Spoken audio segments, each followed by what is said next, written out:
नमस्कार. दिनांक 21 जानेवारी. कथेचं शीर्षक आहे दाजीबा, मोल नाही तुझ्या गुणा. बखरीमध्ये दाजीबा भोसले यांच्याबद्दलच्या ज्या लीला आहेत त्यावरून दाजीबा भोसले कडवा, कठोर व जुलमी असल्याचे दिसते.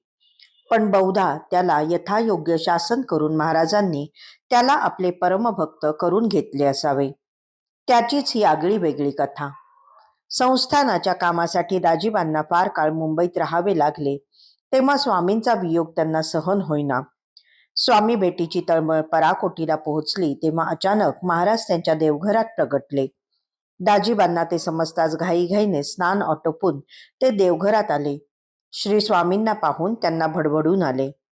महाराज म्हणाले, अरे तुझी तळमळ समजली म्हणून भेटावयास आलो.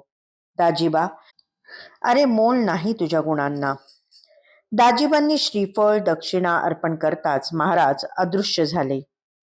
भेटी लागी जीवा लागलीसे आस या विरहिणीतील पराकोटीची तळमळ आणि घार हिंडते आकाशी तिचे लक्ष पिलापाशी यातील आईची माया या दोन्ही गोष्टी ठळकपणे दाखवणारी ही एक छोटीशी स्वामी लीला आहे.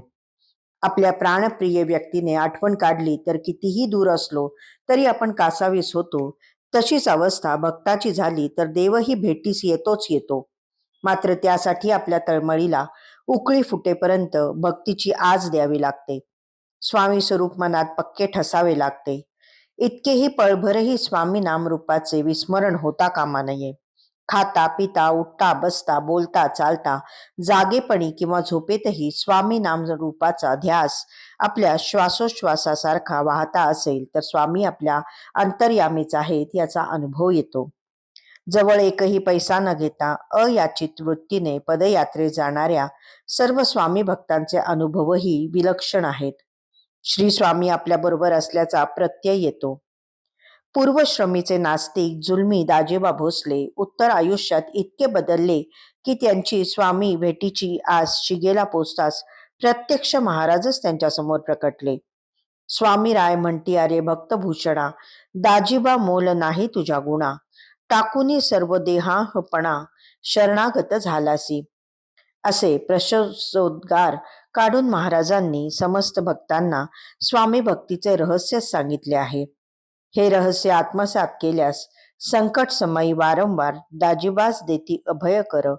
त्या योगे समाधान निरंतर राहत असे धीर संतोष. असा दाजीबांप्रमाणे आपल्यालाही अनुभव येईल. यासाठी प्रपंच सोडण्याची गरज नसते. गरज असते ती स्वामीचरणी खास. दाजीबाचा होता संपूर्ण विश्वास.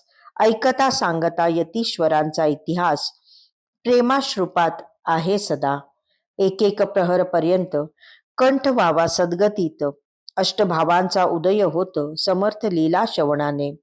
अशी दाजीबांसारखी आपली अवस्था होण्याची. ती झाली की महाराज आपल्या पुढे मागे आहेतच. या निमित्ताने एक गोष्ट सांगितलीच पाहिजे. हल्ली महाराजांचं चित्र असलेले ताईत लॉकेट्स गळ्यात घालून स्वामी भक्तीचे प्रदर्शन करण्याची वृत्ती बोकाळलेली दिसते. परंतु महाराजांना आपल्या गळ्यातले ताईत बनवण्यापेक्षा आपण त्यांच्या गळ्यातले ताईत होणे हे श्रेयस्कर ठरेल. दाजीबांची गोष्ट या विचाराचे महत्त्व ठसवते. धन्यवाद.